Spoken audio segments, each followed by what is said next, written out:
पहला प्रश्न। प्रसिद्ध मनोवैज्ञानिक एएच मैस्लो ने मनुष्य की जीवन आवश्यकताओं के क्रम में आत्मज्ञान, सेल्फ एक्चुअलाइजेशन को अंतिम स्थान दिया है। क्या आपके जाने आत्मज्ञान मनुष्य जीवन की एक अनिवार्य आवश्यकता है और धर्म, अध्यात्म जैसे संबोधन अनावश्यक रूप से आत्मज्ञान के साथ जोड़ दिए गए? कृपा करके समझाएं। पहली बात कि आत्मज्ञान न तो अनिवार्य है और न आवश्यकता है। वैसी भाषा आत्मज्ञान के संबंध में मूलभूत रूप से गलत है।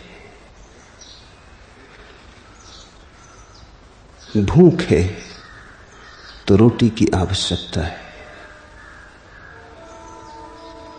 देह है तो श्वास की आवश्यकता है। इनके बिना तुम जी ना सकोगे। लेकिन आत्मज्ञान के बिना तो आदमी मजे से जीता है। पानी चाहिए, रोटी चाहिए, मकान चाहिए, इनकी तो आवश्यकता है। इनके बिना तुम एक क्षण न जी सकोगे। आत्मज्ञान के बिना तो अधिक लोग जीते ही हैं। तो पहली तो बात, आत्मज्ञान आवश्यकता नहीं और अनिवार्य तो बिल्कुल ही नहीं। कभी कोई बुद्ध, कभी कोई अष्टावक्र, कोई क्राइस्ट, मोहम्मद उस दशा को उपलब्ध होते। ये इतना अद्वितीय है इस घटना का घटना कि इसको अनिवार्य तो कहा ही नहीं जा सकता। नहीं तो सबको घटती, प्रत्येक को घटती। अध्यात्म एक अर्थ में प्रयोजन शून्य, अर्थहीन है। इसलिए तो हम इस देश में उसे सच्चिदानंद कहते हैं। आनंद का क्या अर्थ, आनंद की क्या आवश्यकता, आनंद की क्या अनिवार्यता? परमात्मा के बिना जगत बड़े मजे से चल रहा है। इसलिए तो परमात्मा कहीं दिखाई नहीं देता, उसकी मौजूदगी आवश्यक नहीं मालूम होती। न दुकान पे जरूरत है, न दफ्तर में जरूरत है, न घर में जरूरत है। आत्मज्ञान तो आत्यंतिक अभिजात्य, आत्यंतिक अरिस्टोक्रेसी है। रोटी की जरूरत है, लेकिन माइकलएंजेलो की मूर्तियों की थोड़ी जरूरत है। उनके बिना आदमी मजे से रह लेगा। छप्पर की जरूरत है, लेकिन कालिदास की क्या जरूरत है? न हो कालिदास के ग्रंथ, कौन सी अड़चन आ जाएगी?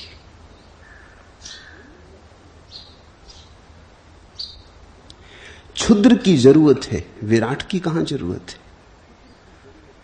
और अगर विराट तुम्हारी जरूरत हो तो वह भी क्षुद्र हो जाएगा। विराट तो आनंद है, अहोभाव है। विराट को तुम आवश्यकता की भाषा में मत खींचना। परमात्मा को अर्थशास्त्र मत बनाना, इकोनॉमिक्स मत बनाना। इसलिए तो समाजवादी कहते हैं रोटी, रोजी और मकान, उसमें कहीं परमात्मा को जगह नहीं। इसलिए कम्युनिज्म में परमात्मा को कोई जगह नहीं। थोड़ा सोचो, मार्क्स जैसा अर्थशास्त्री, अगर परमात्मा की कोई आवश्यकता होती, आत्मज्ञान की आवश्यकता होती, तो कम्युनिज्म में कुछ जगह रखता? बिल्कुल जगह नहीं रखी। शुद्ध अर्थशास्त्र में कोई जरूरत ही नहीं। सच तो यह है कि तुम्हारे जीवन में परमात्मा की किरण उतरेगी तो बहुत अड़चनें खड़ी होंगी। इसलिए तो बहुत से लोग हिम्मत नहीं करते। परमात्मा की किरण उतरेगी तो तुम जैसे चलते थे फिर वैसे ना चल पाओगे। अड़चनें आनी शुरू हो जाएंगी, तुम्हारे जीवन का ढांचा बदलने लगेगा। तुम्हारी शैली बदलेगी, तुम्हारा होने का रूप बदलेगा, तुम्हारी दिशा बदलेगी, तुम बुरी तरह अस्त व्यस्त हो जाओगे। तुम्हारा जो जमा जमाया रूप था सब उखड़ेगा, तुम्हारी जड़ें उखड़ जाएंगी। तुम्हें नई भूमि खोजनी पड़ेगी, पुरानी भूमि काम ना आएगी। तुम पृथ्वी पर न टिक सकोगे, तुम्हें आकाश का सहारा लेना होगा। इस बात को तुम जितनी गहराई से समझ लो उतना उपयोगी होगा। परमात्मा बिल्कुल गैर जरूरी है, इसलिए से उन थोड़े से लोगों के ही मन में परमात्मा की प्यास पैदा होती है जिन्हें यह बात समझ में आ गई कि जरूरी में आनंद नहीं हो सकता। जरूरी में ज्यादा से ज्यादा जरूरत पूरी होती। तुम्हें भूख लगी, तुमने भोजन कर लिया। भूखे रहो तो तकलीफ होती है, भोजन करके कौन सा सुख मिल जाता। धूप पड़ती थी, पसीना आता था, तुम परेशान और बेचैन थे, छप्पर के नीचे आ गए, बेचैनी मिट गई। लेकिन छप्पर के नीचे आ जाने से कोई सुख थोड़ी मिल जाता है। आवश्यकता के जगत में दुख है और दुख से छुटकारा है, आनंद बिल्कुल नहीं। यही तो तकलीफ है कि गरीब आदमी जिसके पास धन नहीं है सोचता है धन मिल जाएगा तो आनंद मिल जाएगा। जब धन मिल जाता तब पता चलता गरीबी तो मिट गई, धन भी मिल गया, आनंद नहीं मिला। आवश्यकताओं की तृप्ति में आनंद कहां? आवश्यकताओं की तृप्ति से दुख कम होता जाएगा। और एक और अनूठी घटना घटती है कि जैसे जैसे दुख कम होता जाएगा वैसे वैसे तुम्हें लगेगा कि सब दुख भी समाप्त हो जाए और आनंद न मिले तो सार क्या है। एक आदमी है जिसे न कोई बीमारी है, न कोई कष्ट है, न कोई आर्थिक परेशानी है, सब सुख सुविधा है, मकान है, कार है, प्रतिष्ठा है। अब और क्या चाहिए? सब आवश्यकताएं पूरी हो गई, अब और क्या चाहिए? लेकिन वो आदमी भी कहता है कुछ खाली खाली है, कुछ लगता है खो रहा है, कुछ मिला नहीं। जब तक तुम प्रयोजन शून्य से संबंध ना बांधो, जब तक तुम आवश्यकता के ऊपर उठ के ना देखो, जब तक तुम्हारे जीवन में कुछ ऐसा ना घटे जिसकी कोई आवश्यकता नहीं थी, तब तक आनंद ना घटेगा। आवश्यकता के मिटने से, पूरे होने से दुख नहीं होता है, सुविधा हो जाती, आनंद भी नहीं होता। आनंद तो घटता है तब जब तुम आवश्यकता के पार उठते हो। अर्थ शून्य में, फूलों में, संगीत में, काव्य में कोई जरूरत नहीं है, वेजनर हो या ना हो, शेक्सपियर हो या ना हो, रविंद्रनाथ हो या ना हो, क्या सार है? खाओगे कविताओं को, पियोगे, ओढ़ोगे।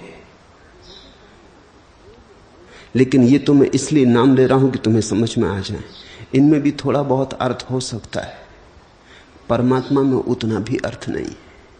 आत्मज्ञान तो बिल्कुल ही निरर्थक है। उसका होने का रस तो है, अर्थ बिल्कुल नहीं। उसे तुम कमोडिटी, बाजार में बिकने वाली वस्तु ना बना सकोगे। जिस दिन कोई व्यक्ति इस सत्य को समझने में समर्थ हो जाता है कि जब तक मैं आवश्यकता की पूर्ति खोजता रहूंगा तब तक मैं एक वर्तुल में घूमूंगा, रोज भूख लगेगी, रोज खाना कमा लूंगा, रोज खाना खा लूंगा, फिर भूख मिट जाएगी, कल फिर भूख लगेगी, फिर भोजन, फिर भूख, फिर भोजन। भोजन से कुछ सुख ना मिलेगा, सिर्फ भूख से जो दुख मिलता था वो ना होगा। सांसारिक आदमी की परिभाषा यही है, जो केवल सुविधा खोज रहा है, असुविधा ना हो। आध्यात्मिक आदमी का अर्थ यही है कि जो इस सत्य को समझ गया कि सुविधा सब भी मिल जाए तो जीवन में फूल नहीं खिलते, न सुगंध उठती, न गीत बजते, नहीं, जीवन की वीणा खाली ही पड़ी रह जाती। इसलिए मैं धर्म को आभिजात्य कहता हूं। आभिजात्य का अर्थ है इसका कोई प्रयोजन नहीं, ये प्रयोजनहीन, प्रयोजन शून्य, या कहो प्रयोजन अतीत। और तुम्हारे जीवन में जब भी कभी कोई प्रयोजन अतीत उतरता है, वहीं थोड़ी सी झलक आनंद की मिलती है। जैसे प्रेम में, प्रेम का क्या अर्थ है, क्या सार है? खाओगे, पियोगे, ओढ़ोगे, क्या करोगे प्रेम का?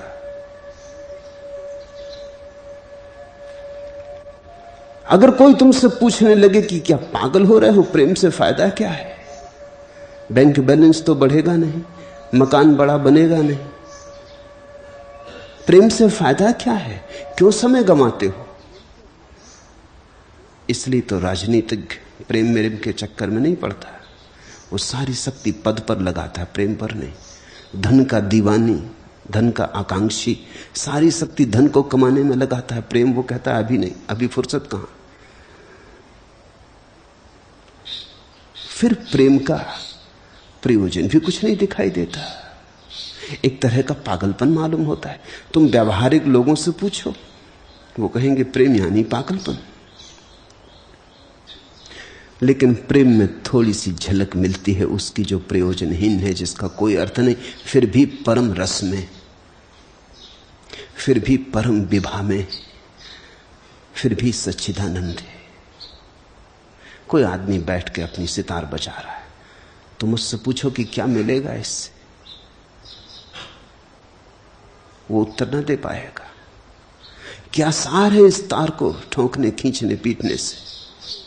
बंद करो, कुछ काम करो, कुछ काम की बात करो, कुछ उपजाओ, कुछ पैदा करो, फैक्ट्री बनाओ, खेत में जाओ। ये तार छेड़ने से क्या सार है? लेकिन जिसको तार छेड़ने में रस आ गया, वो कभी कभी भूखा भी रह जाना पसंद करता है और तार नहीं छोड़ता। विंसेंट वैन गॉग भूखा भूखा मरा। उसके पास इतने ही पैसे थे, उसका भाई उसे इतने ही पैसे देता था कि 7 दिन की रोटी खरीद सकता था। तो वो 3 दिन खाना खाता, 4 दिन भूखा रहता, और जो पैसे बचते उनसे खरीदता रंग, कैनवस और चित्र बनाता। चित्र उसके एक भी बिकते नहीं, क्योंकि उसने जो चित्र बनाए वो कम से कम अपने समय के 100 साल पहले थे। दुनिया की सारी प्रतिभा समय के पहले होती। वस्तुतः प्रतिभा का अर्थ ही यही है जो समय के पहले हो। कोई खरीदार ना था उन चित्रों का।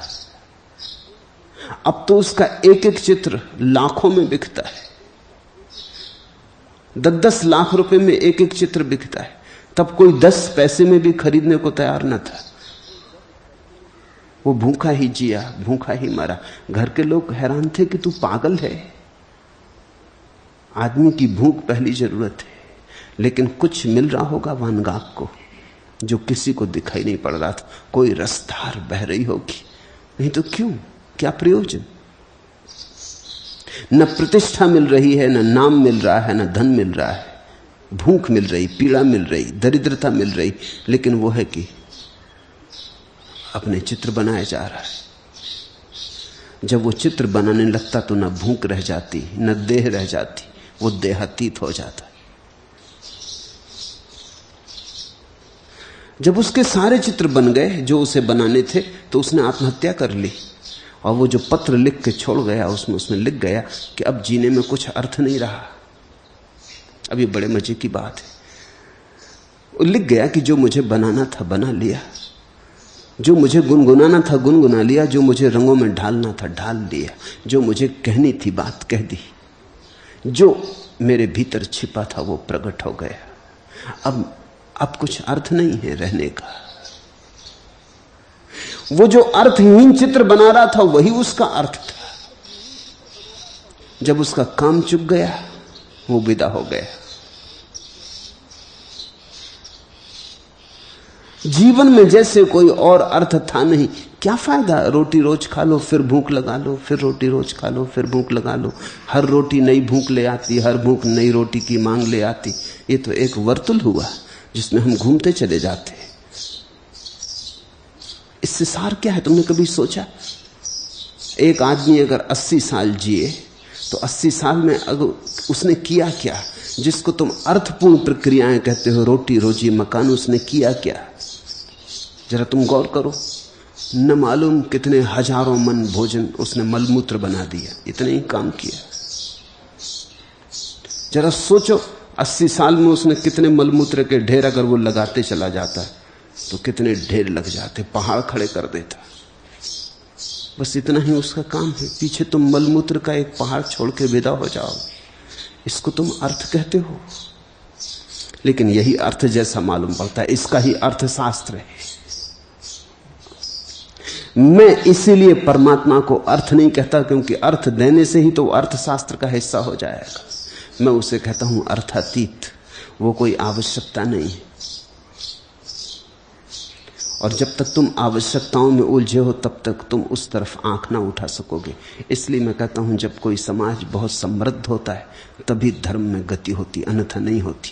ये मेरी बात बड़ी मुश्किल में डालती है लोगों को, क्योंकि लोग पूछने लगते हैं तो फिर क्या गरीब धार्मिक नहीं हो सकता? मैं नहीं ये कहता, गरीब भी धार्मिक हो सकता है, लेकिन गरीब समाज कभी धार्मिक समाज नहीं हो सकता। व्यक्तिगत रूप से गरीब भी इतना प्रतिभावान हो सकता है कि धार्मिक हो जाए। जीवन की व्यर्थता को समझ ले, जिसको हम अर्थ कहते हैं उसकी व्यर्थता समझ ले, तो फिर जो अर्थातीत है वही अर्थ हो जाता है। लेकिन वो बड़ी रूपांतरण की, बड़ी क्रांति की बात है। लेकिन समृद्ध समाज निश्चित रूप से धार्मिक हो जाता है। मेरे देखे तो वही समृद्ध समाज है जो धार्मिक हो जाए। भारत जब अपने स्वर्ण शिखर पर था, जब जरूरतें पूरी थीं, खलिहान भरे थे, खेतों में फसलें थीं, लोग भूखे न थे, पीड़ित न थे, परेशान न थे, तब धर्म ने ऊंचे शिखर छुए, तब भगवत गीता उतरी, तब अष्टावक्र की महागीता उतरी, तब उपनिषद गूंजे, तब बुद्ध और महावीरों ने इस देश को जगाया। वो स्वर्ण शिखर था। अब वैसा स्वर्ण शिखर पश्चिम जा चुका है। अब अगर धर्म की कोई भी संभावना है तो पश्चिम में है, पूरब में नहीं है। पूरब के साथ धर्म का अतीत है, पश्चिम के साथ धर्म का भविष्य है। तुमने अपने हाथ गंवाया। तुमने ये सोच के गंवाया कि क्या रखा है धन में, संपदा में। कुछ भी नहीं रखा है, यह भी सच है। लेकिन जब धन संपदा होती तब भी पता चलता है कि कुछ भी नहीं रखा है। इतनी सार्थकता उसमें है ये दिखाने की। और जब तुम्हारे जीवन में सब होता है और तुम पाते हो कुछ भी नहीं हुआ, तो पहली दफा एक हुक उठती कि अब खोजें उसे जो आवश्यकता नहीं है। और अनिवार्य तो बिल्कुल ही नहीं है परमात्मा। अनिवार्य का तो अर्थ ये होता है तुम चाहे करो चाहे ना करो होके रहेगा। अनिवार्य मौत है, समाधि नहीं। अनिवार्य तो मृत्यु है, ध्यान नहीं। अनिवार्य बुढ़ापा है, धर्म नहीं। अनिवार्य इतना ही है कि ये जो क्षणभंगुर है बह जाएगा। शाश्वत आएगा कि नहीं ये अनिवार्य नहीं है। शाश्वत तो तुम खोजोगे तो आएगा, खोजोगे, भटकोगे, बार बार पालोगे और खो जाएगा, बड़ी मुश्किल से आएगा। अनिवार्य तो कतई नहीं। अनिवार्य का तो ये मतलब है कि तुम बैठे रहो, कुछ ना करो, होने वाला है, होके रहेगा।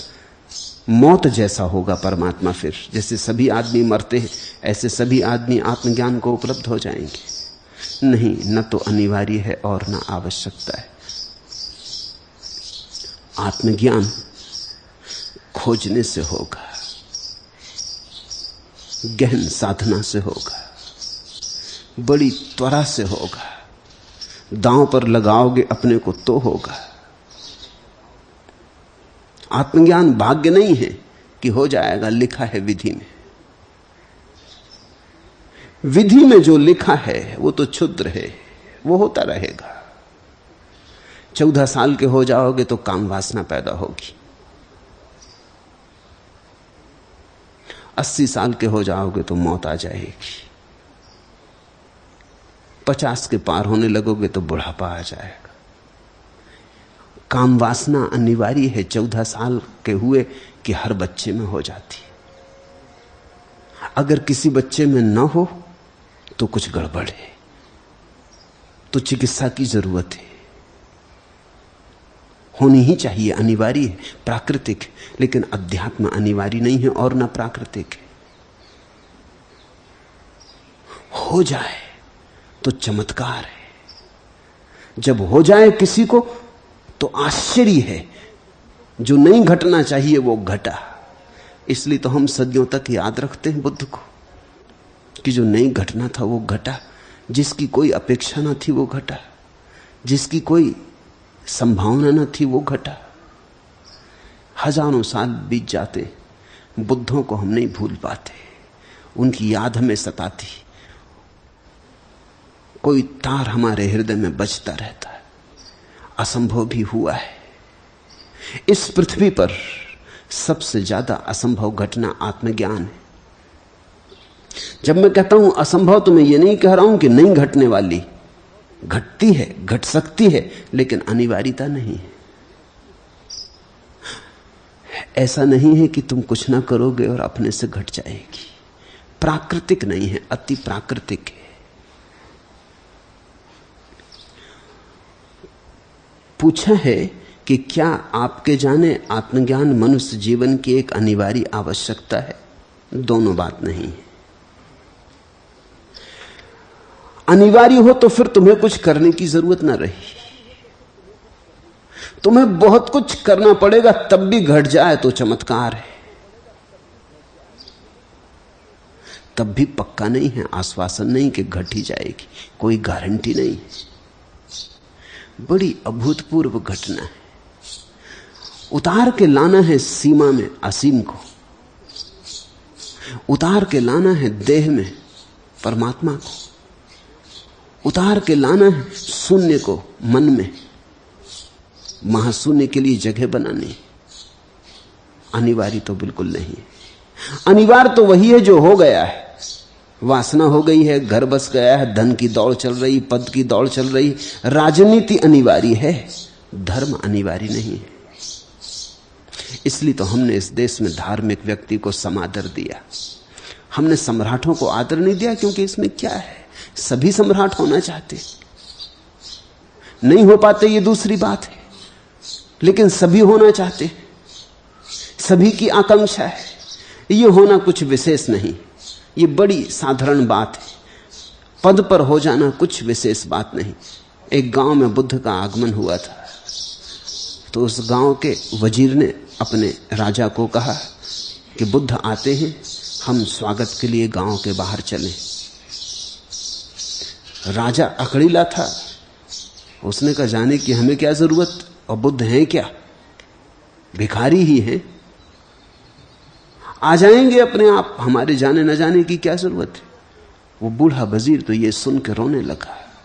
उसने अपना इस्तीफा लिख दिया। उसने कहा ये मेरा इस्तीफा ले ले, ये त्याग पत्र, मुझे क्षमा करें, मैं चला, अब तुम्हारी छाया में भी बैठना उचित नहीं। उस राजा ने कहा मामला क्या है, इसमें इतने नाराज होने की बात क्या है, मैंने कुछ बुरी बात तो कही नहीं, मैं सम्राट हूं, वो भिखारी हैं, उनके लिए मुझे लेने जाने की जरूरत क्या है। उस वजीर ने कहा बस बात खत्म हो गई, अब मैं तुम्हारे पास न बैठ सकूंगा, तुम अपने लिए वजीर खोज लो। क्योंकि ऐसे आदमी के पास क्या बैठना जिसे इतनी भी समझ ना हो कि राजनीति तो साधारण है, राजा होना तो साधारण है, लेकिन यह बुद्ध का भिखारी हो जाना असाधारण है, अपूर्व है, अद्वितीय है। यहां कुछ घटा है, जाओ उनके चरणों में गिरो। ये सौभाग्य तुम्हारा कि वो इस गांव में आते, और मैं तो चला, तुम्हारे पास बैठना कुसंग है। ये ठीक कह रहा है वजीर। इस बूढ़े के पास आंखें, इसके पास कुछ समझ, कुछ परख है। धन का हमने समादर नहीं किया, हमने समादर कुछ और ही बात का किया है, बोध का, सन्यास का, त्याग का। उन्होंने जिन्होंने छोड़ा, उन्होंने जिन्होंने ऊपर आंखें उठाई और आकाश की तरफ देखा, उनका हमने सम्मान किया है। पश्चिम में इतिहास लिखा गया, पूर्व में इतिहास नहीं लिखा गया, हमने पुराण लिखे। पश्चिम के विचारक बड़े हैरान होते कि भारत में इतिहास क्यों नहीं लिखा गया। वो समझते हैं पुराण तो कथा, कल्पना, लेकिन हमने इतिहास जान के नहीं लिखा, क्योंकि इतिहास तो होता है साधारण घटनाओं का, पुराण होता है असाधारण घटनाओं का। इसलिए तो कल्पना जैसा मालूम होता पुराण, क्योंकि उस पर भरोसा नहीं आता कि यह घटा भी होगा। पुराण का अर्थ होता है जो कभी कभी घटता है, इतिहास का अर्थ होता है जो रोज घटता है, जो पुनरुक्ति है। नेपोलियन हो कि नादिर शाह हो कि तैमूर लंग हो कि चंगेज हो कि हिटलर हो कि स्टालिन हो कि माओ हो, ये रोज की घटना है, इससे इतिहास बनता है। ये तो अखबार की कतरने हैं जिनसे इतिहास बनता है। बुद्ध का घटना अनहोना है, नहीं घटना था और घटा। जैसे अचानक आधी रात में सूरज उगा है कि अंधेरे में किरण उतर आए और हम पकड़ भी ना पाए और खो जाए, और हमारे हाथ भी ना लगे और खो जाए, हम थके और अवाक रह जाएं, आए और चली जाए। गूंजे एक गीत, हम ठीक से सुन भी ना पाए क्योंकि हम अपने शोरगुल से भरे, और गीत विदा हो जाए, एक स्मृति भर रह जाए, और हमें खुद ही शक होने लगे कि यह गीत सुना था, ऐसा आदमी देखा था। हमें खुद ही भरोसा ना आए, हम खुद संदेह में पड़ने लगे। जैसे जैसे स्मृति फीकी होने लगे और दूर होने लगे, वैसे वैसे हमें को भरोसा ना आए। ऐसा हुआ था। पुराण का अर्थ होता है जो कभी कभी होता है,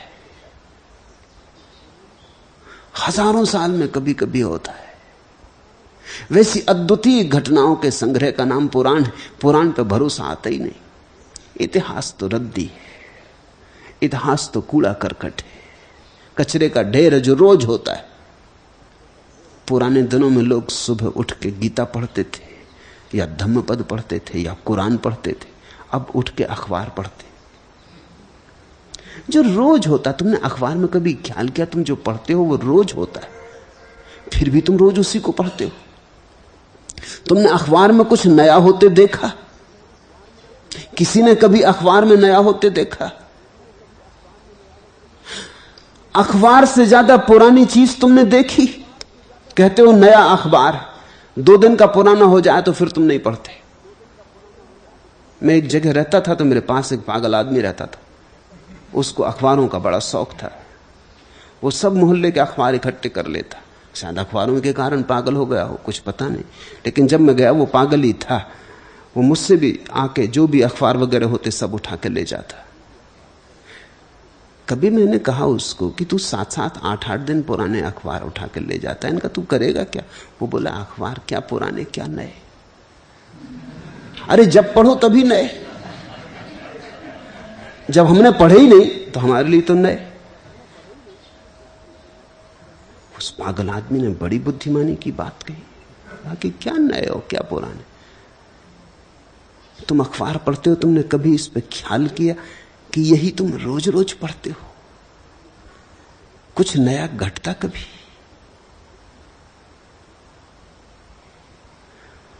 नया तो कुरान में घटा है, धम्मपद में घटा है, अष्टावक्र में घटा है। पुराने लोग ज्यादा होशियार थे, वो वही पढ़ते थे जो अघट है, अनिर्वचनीय है, पकड़ में नहीं आता। नहीं होना था फिर भी हो जाता है। वे दुर्लभ फूल खोजते थे, तुम कूड़ा करकट खोजते हो। दुर्लभ फूलों की खोज में वे भी धीरे धीरे दुर्लभ हो जाते थे। अघट की खोज में धीरे धीरे अघट की घटने की संभावना उनके भीतर भी बन जाती थी। इसलिए मैं तुमसे कहना चाहता हूं, न तो अनिवार्य और न आवश्यक। धर्म इस जगत में सबसे गैर अनिवार्य बात है और सबसे अनावश्यक। इसलिए तो रूस है, 20 करोड़ लोग बिना धर्म के जी रहे हैं, कौन सी अड़चन। सच तो यह है बहुत मजे से जी रहे हैं, चिंता फिक्र मिटी, सब सुख सुविधा से जी रहे हैं। शायद कुछ थोड़े से लोगों को अड़चन है, मगर 100 में 99 आदमियों को कोई अड़चन नहीं है। कोई एकाध है 100 में, कोई सोल्जेनित्सिन या कोई और, कोई एकाध है जिसको अड़चन है। मगर उस एकाध की क्या गणना? लोकतंत्र तो भीड़ के लिए जीता है। 99 को तो कोई मतलब नहीं है, उन्हें शराब मिल जाए, सुंदर पत्नी मिल जाए, मकान मिल जाए, कार मिल जाए, खाने पीने की जगह मिल जाए, पर्याप्त है। तुम कितने क्षुद्र से राजी हो जाते हो, तुम नाकुछ से राजी हो जाते हो। तुम्हारी दीनता तो देखो। अष्टावक्र कहते ये तुम्हारा मालिन्य तो देखो, कैसे मलिन हो तुम, कितने क्षुद्र से राजी हो जाते हो। दुनिया में धर्म अगर बिल्कुल विदा हो जाए तो बहुत थोड़े लोगों को अड़चन होगी। कोई गौतम बुद्ध पैदा होगा तो उसे अड़चन होगी, लेकिन बाकी को तो कोई अड़चन ना होगी। अपूर्व है धर्म। कभी कभी खिलने वाला फूल है, रोज नहीं खिलता। कभी कभी खिलने वाला फूल है। मेरे पास कुछ दिनों तक एक माली था। वो एक पौधा ले आया। वो मुझसे कहने लगा इसके 500 रुपए देने हैं जिससे खरीदा। मैंने कहा पागल, इस एक पौधे के 500 रुपए, इसका इतना मूल्य? मामला क्या है, इस पौधे की खूबी क्या है? उसने कहा इसमें फूल खिलता है, लेकिन वो 12 साल में एक बार खिलता है। तो मैंने कहा फिर देने लायक, फिर तू 500 नहीं 1000 भी दे तो ले जा, क्योंकि जब 12 साल में फूल खिलता है तो अद्वितीय है। ऐसा मौसमी फूल है, 2 सप्ताह 4 सप्ताह में खिल जाते। 12 साल तो थोड़ा धर्म जैसा फूल है, इसे तू जरूर लगा, इस मेरे बगीचे में होना ही चाहिए। हम प्रतीक्षा करेंगे इसकी जब खिलेगा। और जब फूल खिला, वो रात को ही खिलता है, पूर्णिमा की रात को वो खिला, तो सारा पड़ोस दूर दूर से लोग उसे देखने आने लगे। वो कभी कभी खिलता, उसके दर्शन रोज रोज नहीं होते। बुद्ध पुरुष कभी कभी खिलते हैं, वो सहस्त्रार का कमल कभी कभी खिलता है। उसकी आकांक्षा मत करो जो रोज खिलता है, जो रोज मिलता है, उस क्षुद्र में कुछ भी नहीं। उसकी आकांक्षा करो जो अपूर्व है, अद्वितीय है, अनिर्वचनीय है, पकड़ के बाहर है। उसे चाहो जो असंभव है। जिस दिन तुमने असंभव को चाहा उसी दिन तुम धार्मिक हुए। असंभव की वासना धर्म की मेरी परिभाषा है। तरतुलियन का बड़ा प्रसिद्ध वचन है कि मैं ईश्वर में भरोसा करता हूं क्योंकि ईश्वर असंभव है। असंभव है इसलिए भरोसा करता हूं। संभव में क्या भरोसा करना? संभव में भरोसा करने के लिए कोई बुद्धिमानी चाहिए, कोई बड़ी प्रतिभा चाहिए। संभव में भरोसा तो बुद्धू से बुद्धू को आ जाता है। असंभव में भरोसा के लिए तुम्हारे भीतर श्रद्धा के पहाड़ उठे, गौरी शंकर निर्मित हो, तो असंभव की श्रद्धा होती। असंभव की चाह है धर्म, पैशन फॉर द इम्पॉसिबल।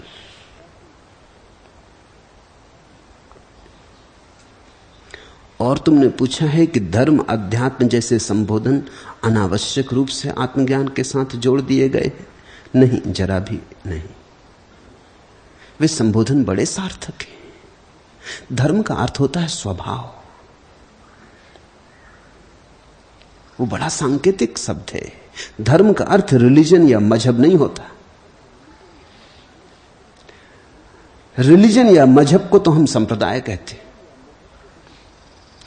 धर्म का अर्थ तो बड़ा गहरा है, जिसके कारण इस्लाम धर्म है, और जिसके कारण ईसाईयत धर्म है, और जिसके कारण जैन धर्म है, और जिसके कारण हिंदू धर्म है, जिसके कारण ये सारे धर्म धर्म कहे जाते हैं, वो जो सबका सारभूत है उसका नाम धर्म है। ये सब उस धर्म तक पहुंचने के मार्ग हैं, इसलिए संप्रदाय है। ईसाईयत एक संप्रदाय हुई, हिंदू एक संप्रदाय है, जैन एक संप्रदाय है, बौद्ध एक संप्रदाय है, इस्लाम एक संप्रदाय है। धर्म तो वो है जहां तक ये सभी संप्रदाय पहुंचा देते हैं।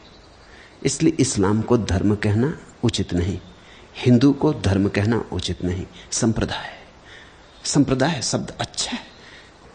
इसका अर्थ होता है मार्ग, जिससे हम पहुंचे, जिस पे पहुंचे वो धर्म है। धर्म बड़ा अनूठा शब्द है। उसका गहरा अर्थ होता है स्वभाव। हमारा जो आत्यंतिक स्वभाव है, हमारे भीतर के आखिरी केंद्र पर जो छिपा है बीज की तरह, उसका प्रकट हो जाना। हम परमात्मा को बीज की तरह लिए घूम रहे हैं। हम जन्मों जन्मों तक घूमते रहे परमात्मा को बीज की तरह लिए। जब तक हम उस बीज को भूमि न देंगे ध्यान की, तब तक धर्म का वृक्ष खड़ा न होगा। अगर धर्म से परिचित होना है तो ध्यान में गहरे उतरना पड़े, क्योंकि ध्यान भूमि बनता है और धर्म का बीज ध्यान की भूमि में अंकुरित होता है। दुनिया में धर्म नहीं है, हां कभी कभी धार्मिक व्यक्ति होते हैं, जो हैं वो सब संप्रदाय है। तो धर्म शब्द व्यर्थ नहीं है, ऐसे जबरदस्ती आत्मज्ञान के ऊपर नहीं थोप दिया गया है। और अध्यात्म भी बड़ा बहुमूल्य शब्द है, उसका भी वही मतलब होता है। वो जो तुम्हारी निजता है, समझने की कोशिश करो। तुम्हारे पास दो तरह की चीजें हैं, एक तो जो तुम्हें दूसरों ने दी है, जो तुम्हारी निजी नहीं है। जैसे भाषा, जब तुम पैदा हुए थे तो तुम कोई भाषा लेके ना आए थे, भाषा तुम्हें दी गई। मौन तुम लेके आए थे, भाषा तुम्हें दी गई। मौन अध्यात्म है, भाषा सामाजिक है। जो तुम लेके आए थे, जो तुम्हारा है, निजी है, वो अध्यात्म है। जो उधार है, भाषा है, वो अध्यात्म नहीं है। जो भी तुम्हें दूसरों ने दे दिया है वो अध्यात्म नहीं। तुम्हारे पास बहुत ज्ञान हो सकता है जो तुमने विश्वविद्यालय से सीखा, शास्त्रों से सीखा, गुरुओं से सीखा, वो अध्यात्म नहीं है। जिस दिन तुम्हारा अंतश्चेतन जागेगा, तुम्हारी आंख खुलेगी, तुम्हारे अपने ज्ञान का प्रादुर्भाव होगा, उसका नाम अध्यात्म है। अध्यात्म का कोई शास्त्र नहीं होता और अध्यात्म की कोई किताब नहीं होती और अध्यात्म को उधार पाने का कोई उपाय नहीं है। अध्यात्म कोई वस्तु नहीं जो हस्तांतरित हो सके। अध्यात्म है तुम्हारा आत्यंतिक निज रूप, तुम्हारी निजता। जिस दिन तुम सब उधार को छांट के अलग कर दोगे, कहते जाओगे यह भी मैं नहीं, यह भी मैं नहीं, नेति नेति, तुम इंकार करते जाओगे और वैसी घड़ी बचेगी जब तुम इंकार न कर सकोगे, जिसे तुम्हें कहना पड़ेगा यही मैं हूं। उस दिन अध्यात्म तो साक्षी भाव ही अध्यात्म है, बाकी तो सब गैर अध्यात्म है। ये शब्द बड़े प्यारे हैं, इन शब्दों का अर्थ समझोगे तो तुम्हारे भीतर शब्दों का अर्थ सुनते सुनते, समझते समझते ही कुछ घटना घटनी शुरू हो जाएगी। एक छोटी सी चिंगारी महावन को जला देती। ये छोटे छोटे शब्द नहीं है, ये छोटी छोटी चिंगारियां हैं।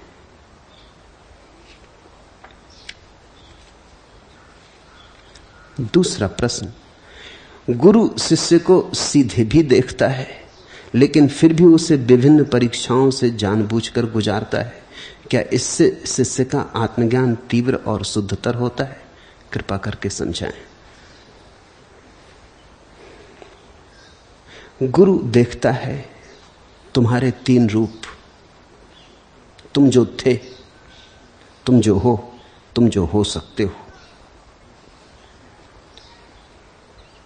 तुम जो थे उससे तुम्हें छुटकारा दिलाना है, तुम्हारे अतीत से तुम्हें मुक्ति दिलानी, तुम्हारे अतीत को पोंछ डालना है, साफ कर देना है। वो कचरा है जो तुम्हारे दर्पण पे इकट्ठा हो गया। तुम्हें अतीत से विच्छिन्न करना है, ये पहला काम। फिर तुम जो हो उसके प्रति तुम्हें जगाना है, क्योंकि तुम्हें उसका बिल्कुल पता नहीं कि तुम कौन हो। तुम जो रहे हो अब तक, तुम्हारा अतीत इतना बोझिल हो गया है, उसमें तुम इस भांति दब गए हो कि तुम्हारा वर्तमान तुम्हें दिखाई नहीं पड़ता। और वर्तमान बड़ा छोटा सा क्षण है, बड़ा आणविक, इतना छोटा क्षण है कि तुम उसे पकड़ भी नहीं सकते। तुमने देखा कि ये रहा वर्तमान, कि वो गया। इतना कहने में कि ये रहा वर्तमान, वर्तमान अतीत हो जाता है। इतना समय में तो वर्तमान गया। वर्तमान को कहने के लिए शब्द भी जुटाओ, उतनी देर में वर्तमान जा चुका होता है। वर्तमान तो बड़ी पतली धार है, बड़ी सूक्ष्म। वहां तो तुम शांत साक्षी रहोगे तो ही पकड़ पाओगे। तो तुम्हें अतीत से छुटकारा दिलाना है, तुम्हें वर्तमान में जगाना है। और भविष्य, अगर तुम अतीत में जकड़े रहे तो अतीत ही तुम्हारे भविष्य का निर्णायक होता है, अतीत ही तुम्हारे भविष्य को बनाता है। मुर्दा तुम्हारे भविष्य को भी नष्ट करता चला जाता है, क्योंकि तुम भविष्य की जो योजना बनाओगे वो कहां से लाओगे? तुम्हारे अतीत से लाओगे। अतीत के अनुभव के आधार पर ही तुम भविष्य के भवन खड़े करोगे। वो पुनरुक्तियां होंगी, वो फिर वही दोहराना होगा। थोड़े बहुत हेरफेर कर लोगे, रंग बदल लोगे, थोड़ा रूप बदल लोगे, लेकिन होगा वो अतीत ही, सजाया हुआ, समारा हुआ। लाश ही होगी अच्छे वस्त्रों में श्रृंगारित। भविष्य की तुम योजना जो भी बनाओगे अतीत से आएगी, वो अतीत का प्रोजेक्शन, प्रक्षेपण होगा। तो गुरु की चेष्टा होगी कि वो तुम्हें अतीत को भविष्य में प्रक्षेपित न होने दे, नहीं तो तुम्हारा अतीत तो नष्ट हुआ, तुम्हारा भविष्य भी नष्ट हो जाएगा। गुरु की चेष्टा होगी कि तुम्हें अतीत से मुक्त करवा दे, और गुरु की चेष्टा होगी कि तुम्हें भविष्य की चिंता और विचारणा से भी मुक्त करवा दे, क्योंकि भविष्य का सारा विचार भविष्य को नष्ट करना है। भविष्य का विचार कैसे हो सकता है? भविष्य तो वही है जो अभी आया नहीं, भविष्य तो वही है जिसका तुम्हें कोई पता नहीं। भविष्य तो अभी कोरी स्लेट है, कोरा कागज है जिस पर कुछ लिखा नहीं गया। अभी तुम भविष्य पे अगर कुछ लिखना शुरू कर दोगे तो तुम भविष्य को खराब कर लोगे, उसका कोरापन घर आने के पहले ही खराब हो जाएगा। तो वर्तमान में तुम्हें जगाना है, अतीत से तुम्हें छुटकारा दिलाना है, भविष्य के सपनों को अवरुद्ध करना है। इन तीन कामों के लिए गुरु सारी की सारी चेष्टा करता है, तुम्हें जगाता है, फिर परीक्षाएं भी खड़ी करता है कि तुम जागे या नहीं, क्योंकि तुम्हारी नींद इतनी गहरी है कि कई बार तुम नींद में ही सपना देख लेते हो कि जाग गए। तुम्हें ऐसे सपने याद होंगे जिनमें तुमने नींद में सपने में समझ लिया कि जाग गए। सुबह उठ के पता चला कि सपना तो झूठा था ही, सपने में जागे वो भी झूठा था।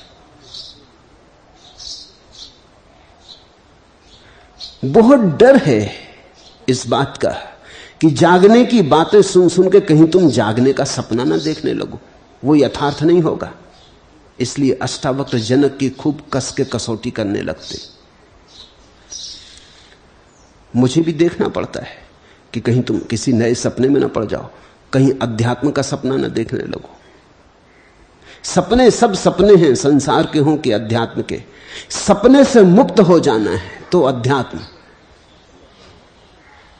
और तुम्हें जल्दी बातें पकड़ जाती हैं, क्योंकि जिस बात से अहंकार की तृप्ति हो तत्क्षण पकड़ जाती।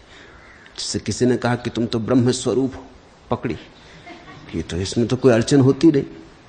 इसलिए तो इतने करोड़ों लोग इस बात को मान लेते हैं कि हम ब्रह्म स्वरूप हैं। इसको पकड़ने में देर नहीं लगती। पापी से पापी आदमी भी जब सुनता है उद्घोष उपनिषदों का, अष्टावक्र का, सिंह गर्जना कि तुम परमेश्वर हो, तो वो भी सोचता बिल्कुल ठीक, ये तो हम पहले से जानते थे। कहते नहीं थे कि कोई मानेगा नहीं, लेकिन जानते तो हम पहले से थे। पाप इत्यादि तो सब सपना है, हालांकि तुम किए जाते हो पाप। अब तुम एक नई तरकीब खोज लेते हो कि ये तो सब माया है। चोरी तुम किए चले जाते हो, बेईमानी तुम किए चले जाते हो, अब तुम कहते हो ये सब माया है। तुम अक्सर पाओगे जहां इस तरह के शुद्ध वेदांत की बातें होती हैं, वहां तुम महापापियों को बैठे देखोगे और प्रसन्न पाओगे। वहीं उनको प्रसन्नता मिलती है, और कहीं तो मिल नहीं सकती। और तो जहां भी वो जाते हैं, कोई कहता है ये ब्लैक मार्केट करने वाला जा रहा है, कोई कहता है ये चोर है, कोई कहता है ये बेईमान है, ये महापापी। वो जहां शुद्ध अध्यात्म बह रहा है वहीं उनको थोड़ी शांति मिलती, वहां उनको लगता है कि बिल्कुल ठीक बात हो रही। पाप इत्यादि सब झूठे। तुम साधु संतों के पास पापियों को इकट्ठा देखोगे, उनके वचन उनके अहंकार को बड़ी तृप्ति देते। चलो कोई तो जगह है जहां हम प्रफुल्लित होकर बैठ सकते हैं कि कोई पाप इत्यादि नहीं, सब माया है। न कुछ किया, न कुछ किया जा सकता है, करता हम है ही नहीं, न हम भोगता हैं, हम तो साक्षी। तो गुरु को देखना पड़ता है कि कहीं ये साक्षी की धारणा तुम्हारे लिए आत्मघाती तो ना हो जाएगी। जल्दी से ही घोषणा हो जाती। अभी जनक और अष्टावक्र की बातें सुन के अनेक लोगों ने मुझे पत्र लिख दिए कि आपने खूब जगा दिया, अब हमको ज्ञान हो गया। एक मित्र ने लिखा कि अब तो मैं जाग के जा रहा हूं कि मैं स्वयं परम ब्रह्म हूं। वो गए भी, वो पत्र लिख के गए, वो चले गए हैं पत्र लिख के, उनको परीक्षा देने तक का मौका उन्होंने नहीं दिया, वो तो सिर्फ घोषणा करके गए। स्वभाव ने पत्र लिख दिया कि मैं जाग गया, धन्यवाद प्रभु कि आपने बता दिया कि मैं भगवान हूं। न इतना किया, वो सिर घुटा लिए उसी जोश में। लक्ष्मी मुझसे कहने लगी कि ऊषा आके रोती उनकी पत्नी। मैंने लक्ष्मी का ऊषा के तो बिल्कुल फिक्र मत कर, ऐसे कहीं स्वभाव जागने वाले नहीं। तो सिर घुटाने से क्या होता, देख चोटी बचा ली, उसी में सब बच गया।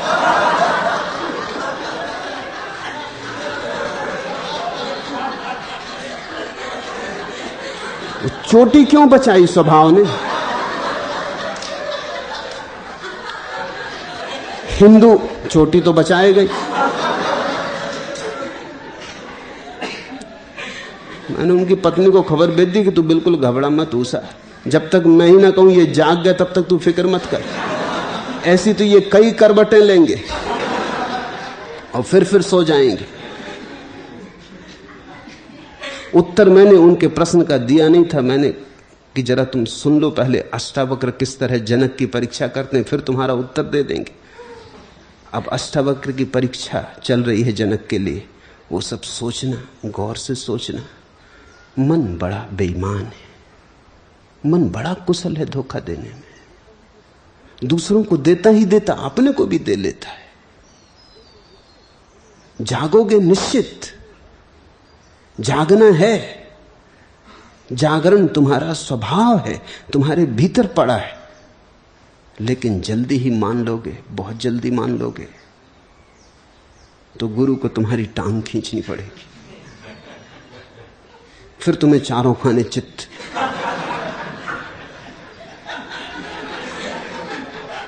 अगर तुम न गिराए गए तो तुम किसी खतरे में पड़ सकते हो।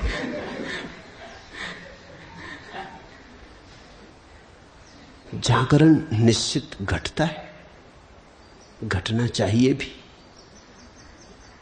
कभी कभी तीव्रता से भी घटता है, कभी कभी तत्क्षण भी घटता है, लेकिन फिर भी गुरु को ध्यान रखना पड़ता है कि कहीं वो किसी की भी भ्रामक दशा में सहयोगी तो न बन जाएगा। हालांकि तुम्हें कभी कभी चोट भी लगेगी, क्योंकि तुम कुछ मान के चलते थे, मैं कह देता हूं नहीं ये नहीं हुआ, तो तुम्हें चोट भी लगेगी, वो मजबूरी है। उसके लिए मुझे क्षमा करना, लेकिन चोट मुझे करनी ही पड़ेगी। अगर मैं चोट न करूं और तुम्हें किसी भ्रांति में चलने दूं तो मैं तुम्हारा गुरु नहीं, तुम्हारा संगी साथी नहीं, फिर तुम्हारा शत्रु हूं। फिर मैंने तुम पे करुणा न की, मैंने तुम पे प्रेम न किया। तुम्हारे अहंकार को अगर मैं किसी भी कारण भरूं तो मैं तुम्हारा दुश्मन हूं। तुम्हारे अहंकार को तो मिटाना है, तुम्हारे अहंकार को तो ऐसे मिटा देना है कि उसका बीज बिल्कुल दग्ध हो जाए। अब ध्यान रखना कहीं स्वभाव जाके चोटी ना घुटा ले। अब कोई सार नहीं है घुटाने से।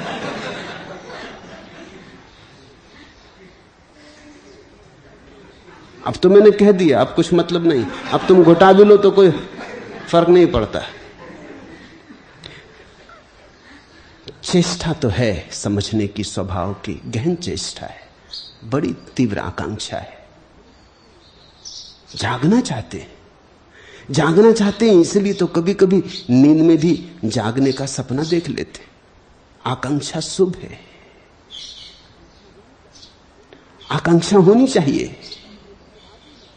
एक अर्थ में धन्यभागी है ऐसा व्यक्ति, क्योंकि कम से कम उनसे तो बेहतर है जो नींद में भी जागने का सपना नहीं देखते। कम से कम जागने का सपना ही सही, लेकिन जागने की आकांक्षा होगी तभी तो जागने का सपना देखोगे। अगर अहंकार सन्यास से भी भरते हो तो भी शुभ है एक अर्थ में, कि सन्यास से भर रहे हो अहंकार। सन्यास की आकांक्षा तो है ही, अब थोड़ी और आगे जाना है, इस आकांक्षा को परिशुद्ध करना पूरा। जागना ही है, सपना क्या देखना जागने का। जागने के सपने से कुछ सार ना होगा। इस प्रभु की यात्रा के रास्ते पर कई पड़ाव पड़ेंगे जहां तुम्हारा सो जाने का मन होगा। शक्तियां जगेंगी तब तुम्हारा सो जाने का मन होगा। तुम कहोगे आ गए, बस हो गया। देखो शक्ति जग गई। एक मुसलमान युवक मेरे पास साधना करता था, बड़ी गहन आकांक्षा से साधना में लगा था, बड़ी अटूट उसकी निष्ठा थी। वो एक दिन मेरे पास आया और उसने कहा कि घटना घट गई, मालूम होता है आत्मज्ञान हो गया। कहा हुआ क्या? उसने कहा कि मैं एक बस में बैठा था और ऐसा बस मुड़ी पहाड़ी के किनारे, तो मुझे लगा कि मेरे सामने जो आदमी बैठा है वो कहीं गिर तो न जाएगा।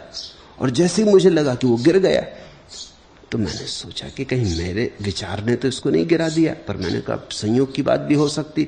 तो मैंने एक दूसरी दफे जब मोड़ी बस, तो मैंने एक दूसरे आदमी पे ध्यान किया और सोचा कि ये आदमी गिरेगा, वो आदमी गिर गया। तब मैं थोड़ा घबराया कि ये मामला क्या, पर फिर भी मैंने सोचा कि एक परीक्षा और कर लेनी चाहिए। तीसरी दफे जब बस मुड़ी तो एक बहुत मोटे आदमी पे, जिसके गिरने की संभावना ही नहीं थी, जो ऐसा फंसा बैठा था कि सीट ही छोटी पड़ रही थी, बस पूरी भी उलट जाए तो वो शायद न उल्टे। उसको सोचा कि ये गिर जाए, वो गिर गया। तो फिर बोला, फिर तो मुझे एकदम घबराहट हो गई। घबराहट भी हुई और आनंद भी आया। मैंने कहा कि तो मालूम होता है शक्ति हाथ में आ रही।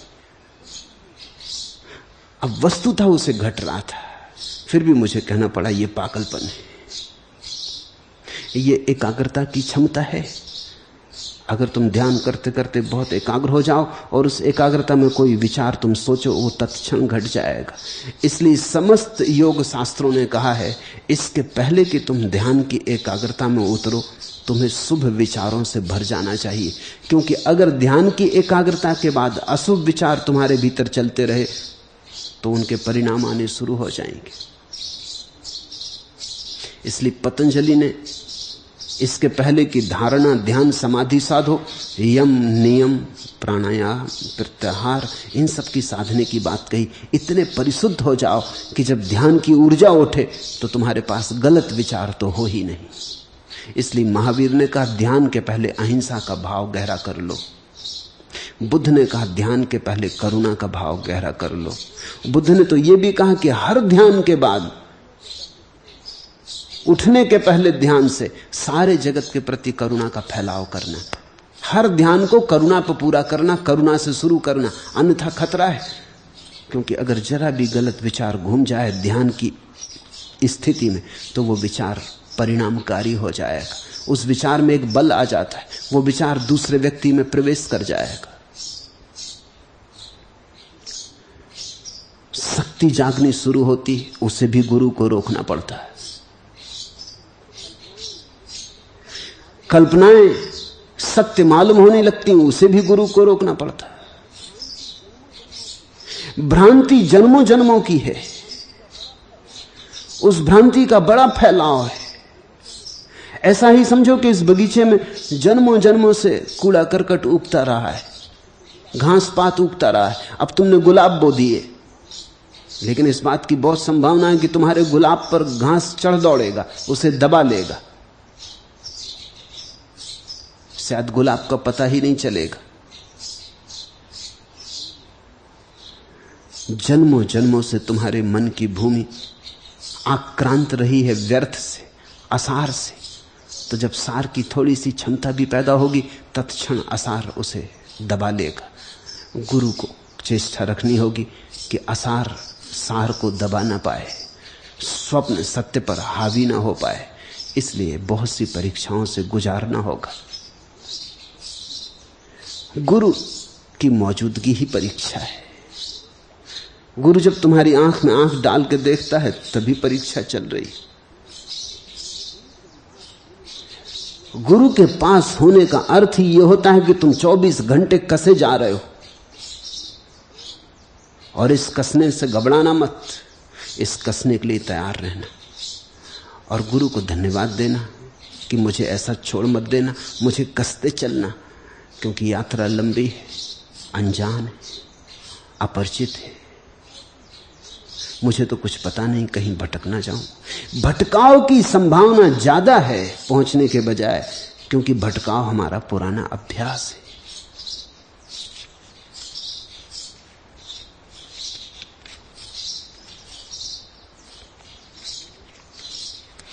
तीसरा प्रश्न, हमारी सन्यास दीक्षा के समय आप जिस कागज पर हमारे नए नाम और अपने हस्ताक्षर अंकित करते हैं उसका एक बड़ा हिस्सा कोरा ही रह जाता है। उस पर क्या लिखते हैं जो कोरा रह जाता है?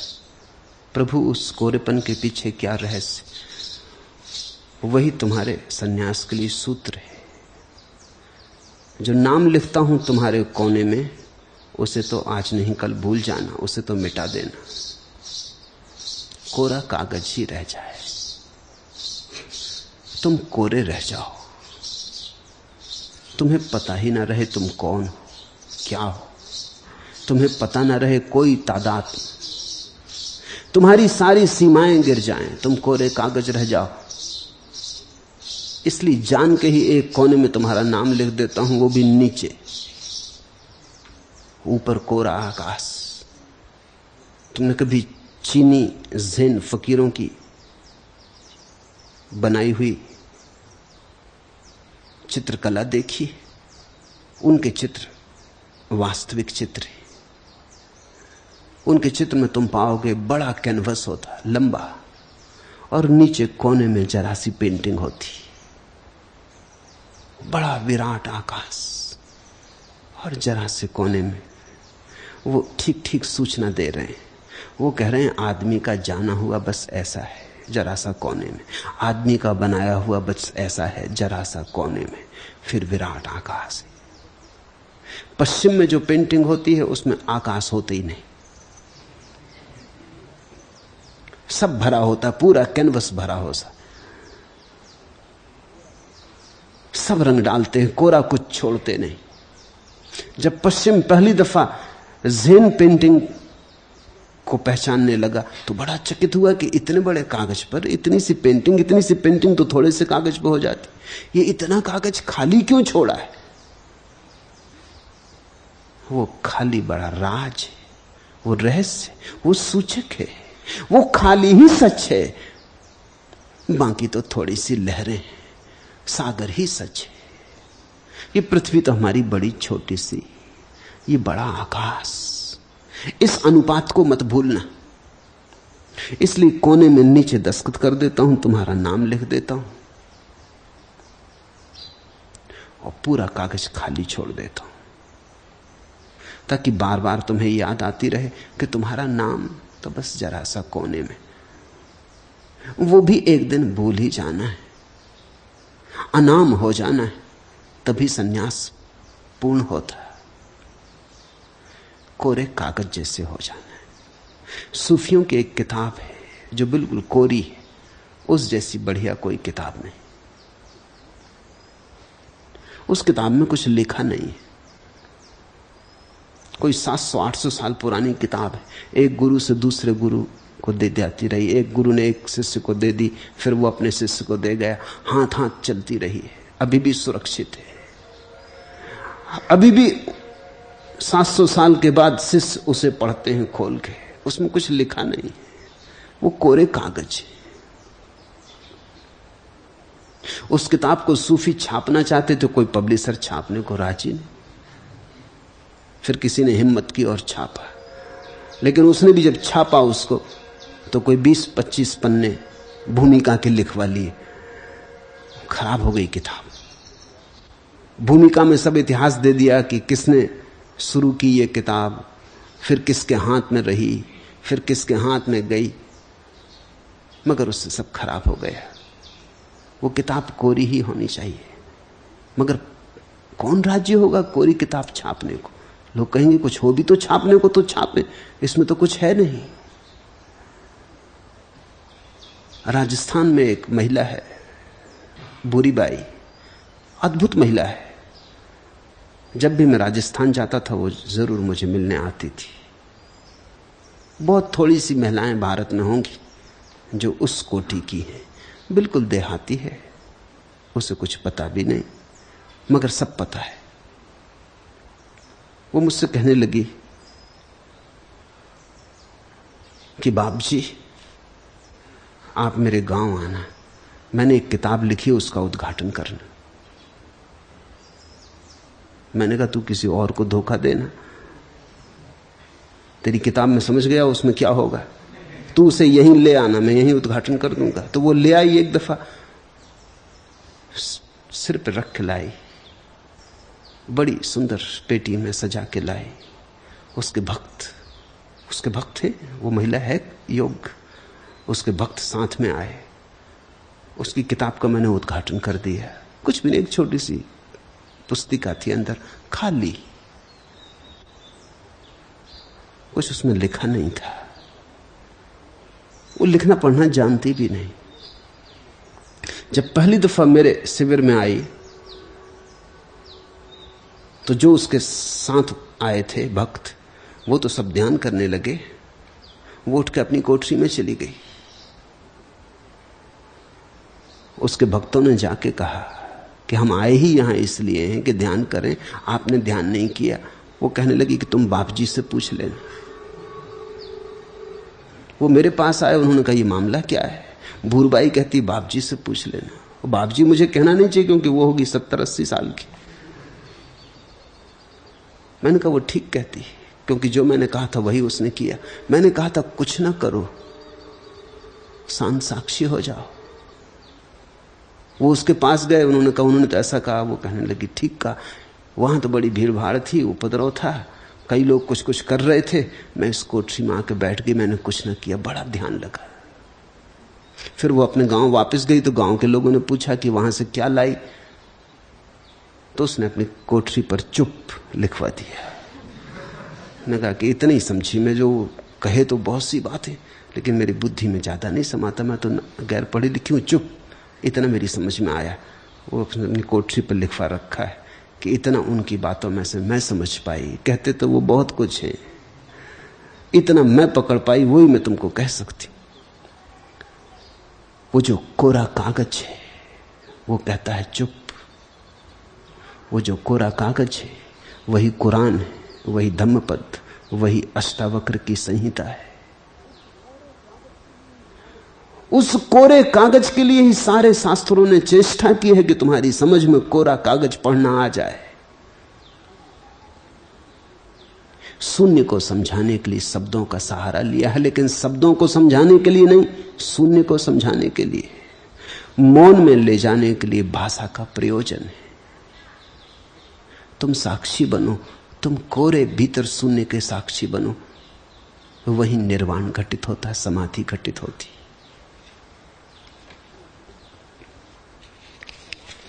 पांचवा प्रश्न। कल आपने मोह और ज्ञान के गंगा तट जाने की कथा कही। उसमें मोह तो गंगा में स्नान कर प्रेम को उपलब्ध हो गया, लेकिन ज्ञान का क्या हुआ? कृपा कर ज्ञान की नियत पर भी थोड़ा प्रकाश डाल।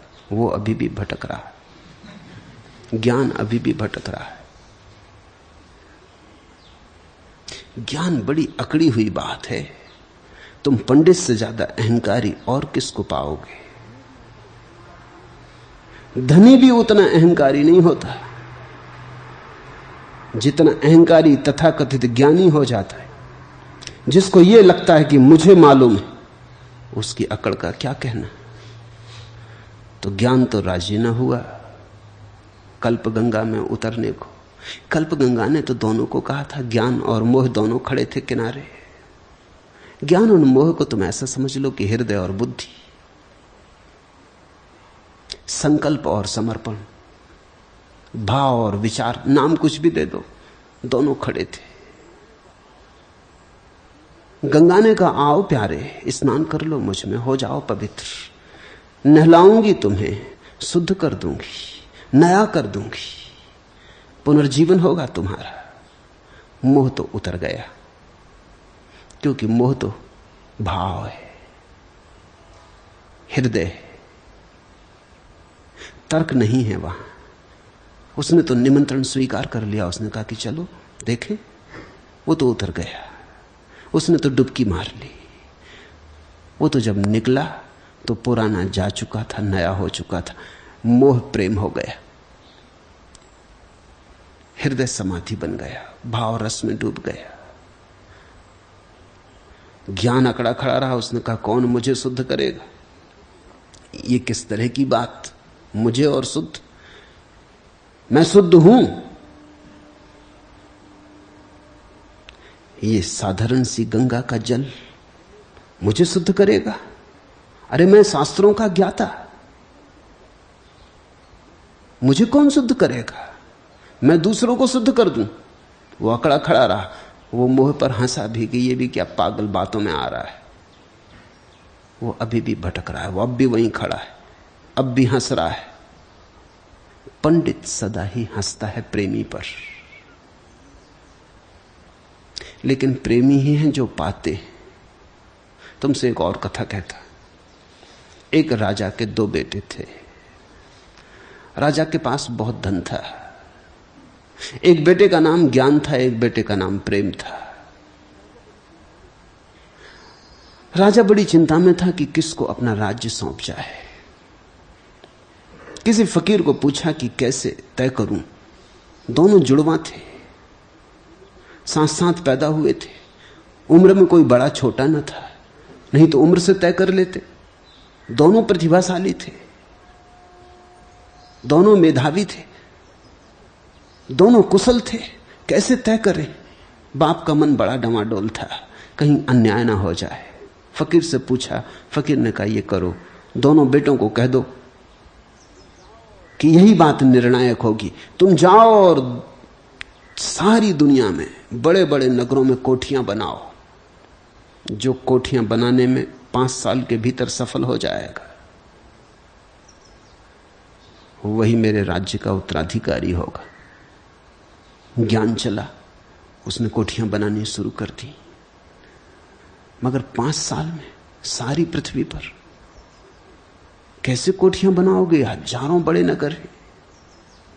कुछ कोठियां बनाया, उसका धन भी चुक गया, सामर्थ्य भी चुक गई, थक भी गया, परेशान भी हो गया, और फिर बात भी मूर्खतापूर्ण मालूम पड़ी। इससे सार क्या है?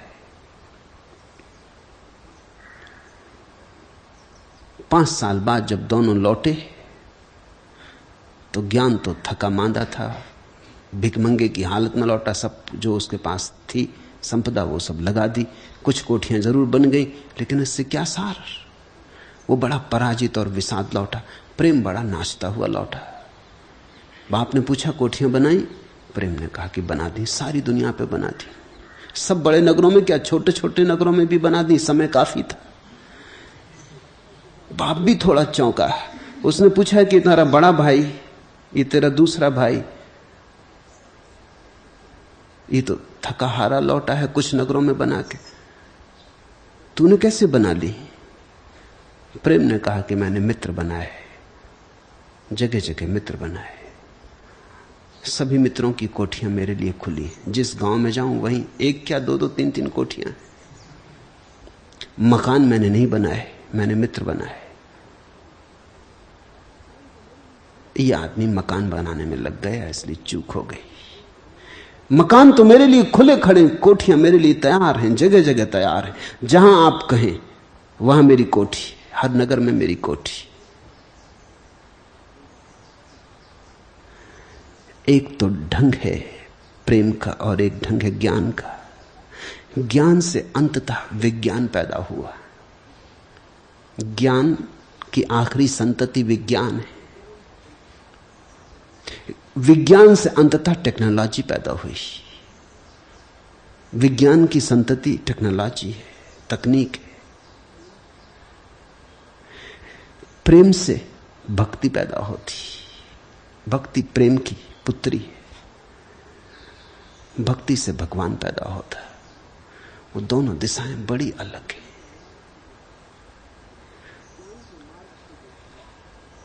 ज्ञान के मार्ग से जो चला है वो कहीं ना कहीं विज्ञान में भटक जाएगा, इसलिए तो पश्चिम विज्ञान में भटक गया। यूनानी विचारकों से पैदा हुआ पश्चिम की सारी परंपरा। वो ज्ञान के, उनकी बड़ी पकड़ थी अरस्तु, प्लेटो, तर्क और विचार और ज्ञान। जानना है, जान के रहेंगे। उस जानने का अंतिम परिणाम हुआ कि अणुबम तक आदमी पहुंच गया।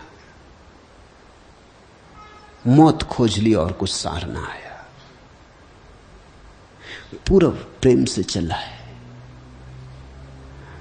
तो हमने समाधि खोजी,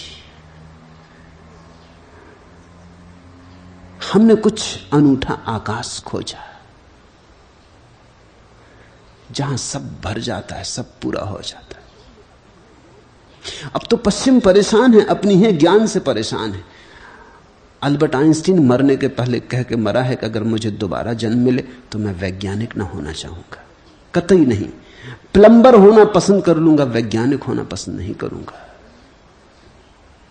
बड़ी पीड़ा में मरा है कि क्या सार, जानने का क्या सार, होने में सार है। प्रेम भी जब तक झुके नहीं तब तक भक्ति नहीं बनता। ज्ञान भी अगर झुक जाए तो ध्यान बन जाता है, लेकिन ज्ञान झुकने को राजी नहीं होता, प्रेम झुकने को बड़े जल्दी राजी हो जाता है। अगर ज्ञान भी उतर गया होता गंगा में, समझ लो उतरा नहीं, उतर गया होता है, उसने भी निमंत्रण स्वीकार कर लिया होता, डुबकी मार ली होती, तो जैसे मोह प्रेम बन के निकला, ज्ञान ध्यान बन के निकल सकता था। लेकिन किनारे पे अकड़ा खड़ा रह गया तो विज्ञान बन गया, तो टेक्नोलॉजी बन गई, तो सब चीजें खराब होती चली गई। ऐसा नहीं है कि ज्ञान की वृत्ति वाले व्यक्ति के लिए मार्ग नहीं, झुक जाए वो भी तो उसके लिए भी मार्ग है। प्रेमी झुकता है तो प्रार्थना पैदा होती है, ज्ञानी झुकता है तो ध्यान पैदा होता है। प्रार्थना भी परमात्मा पे ले जाती, ध्यान भी परमात्मा पे ले जाता है। भाषा अलग होगी। जब ध्यानी परमात्मा पे पहुंचेगा तो वो कहेगा आत्मा, क्योंकि दूसरे का कोई उपाय नहीं ध्यान में। जब प्रेमी परमात्मा पे पहुंचता है तो वो आत्मा नहीं कहता, वो कहता तुम ही हो, मैं कहां। ये सिर्फ भाषा के भेद हैं, दोनों एक ही महाशून्य पर पहुंच गए हैं। एक उसे आत्मा कहता है, एक उसे परमात्मा कहता है। ये भाषा के भेद है।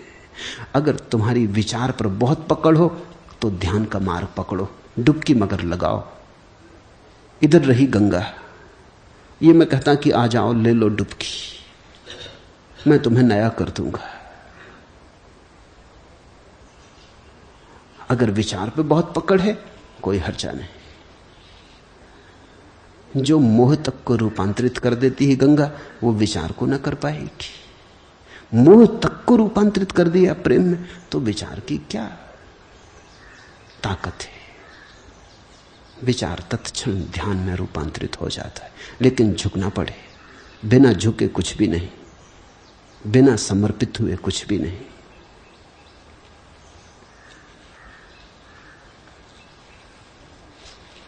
छठवां प्रश्न, ऐसा लगता है कि पृथ्वीचारी जनक पहली बार आकाश को देखकर आश्चर्यचकित होते हैं, तो आकाश विहारी अष्टावक्र को संसार देखकर ही आश्चर्य होता है।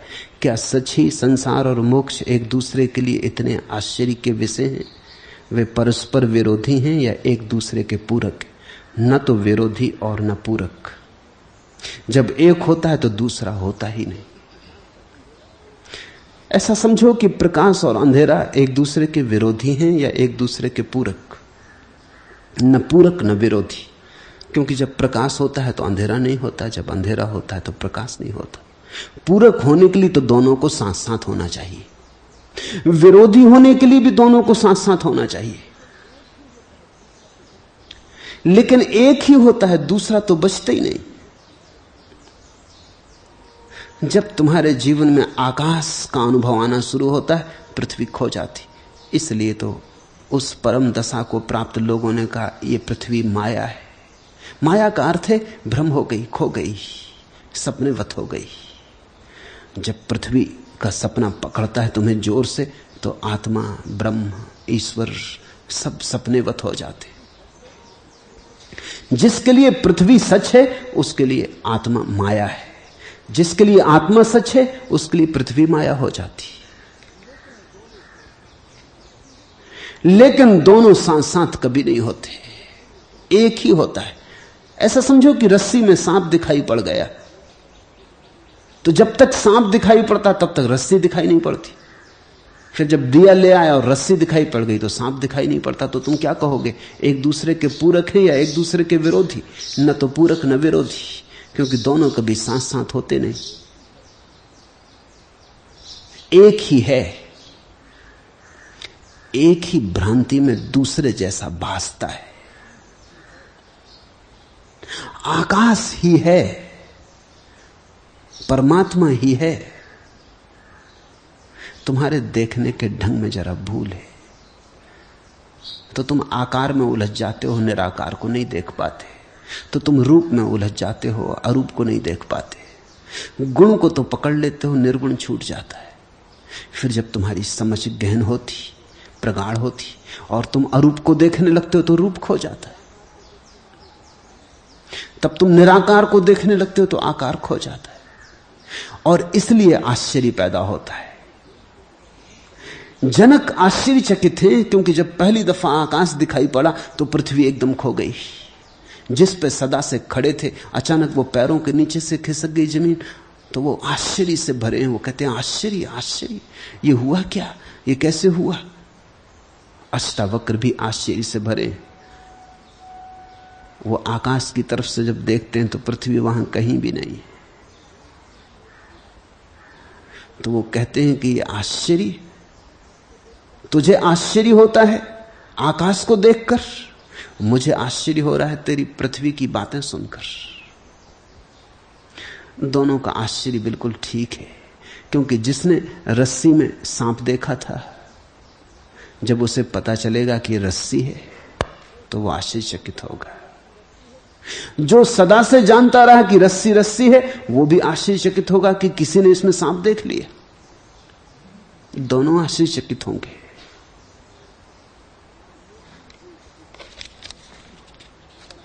एक ही हो सकता है। परमात्मा और पदार्थ दो चीजें नहीं, सत्य और संसार दो चीजें नहीं। जब हम सत्य को गलत ढंग से देखते हैं और हमारी व्याख्या गलत होती तो संसार, जब हम संसार को ठीक से देख लेते हैं और व्याख्या ठीक हो जाती तो सत्य। परमात्मा को ही देखते हैं हम हर हाल, कुछ भी देखो परमात्मा को ही देखते हो, और कुछ है ही नहीं जिसको देख सकते हो।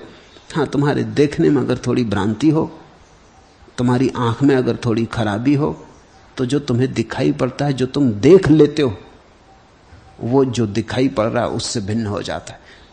लेकिन जो दिखाई पड़ रहा है वो तो वही का वही है, शाश्वत, सनातन। उसमें कोई रूपांतरण नहीं होता है। आदमी की भूल है संसार, आदमी की गलत व्याख्या है संसार।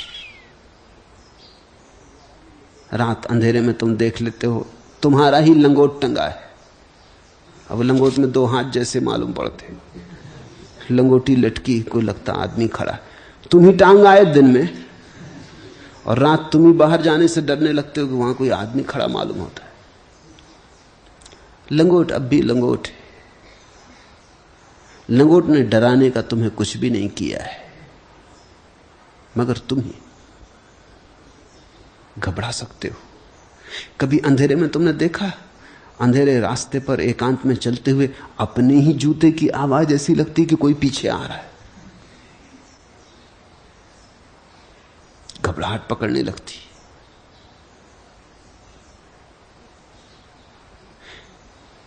छोटी छोटी चीजें भ्रम दे जाती। उन सभी भ्रमों का जोड़ संसार है। जब भ्रम टूट जाते और वही दिखाई पड़ जाता है जो है, तो परमात्मा। परमात्मा यानी जो है, संसार यानी जैसा हमने देख लिया है। सातवां प्रश्न, मैं कभी कभी अपने शरीर पर गैरिक वस्त्र देखकर चकित हो उठता हूं। जीवन में मैंने अनगिनत स्वप्न देखे, उनमें यह स्वप्न कहा था कि मैं सन्यासी भी होऊंगा। मैंने तो सदा साधु सन्यासियों का मखौल ही उड़ाया किया। कहीं ऐसा तो नहीं है कि उनमें से किसी सच्चे सन्यासी ने मुझे यह वरद साप दिया कि तुम्हारी देह पर भी गैरिक वस्त्र उतर जाएं।